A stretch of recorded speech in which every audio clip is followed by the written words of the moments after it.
മനസ്സിൽ മികവോട് ശിരസിൽ ബീവി സുലൈഖ അശകിഷലായി യൂസുഫിനോർത്ത് നനച്ചു നിന്നല്ലോ. സഖിമാരോട് അവൾ കഥ പറഞ്ഞു, അതിർപ്പമൊന്നറിഞ്ഞു യൂസുഫിനൊളിവായി.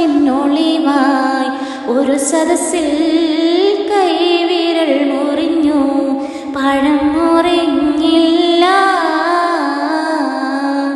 ചെമ്പകപ്പൂത്തേനിതളതരം ചന്ദിര സുന്ദര പൂമുഖമാതൃപ്പം ഗസലുകൾ തൻ പൊന്നൊളിഞ്ഞാലയിൽ ആടുന്നു സുലൈഖ ബീവി.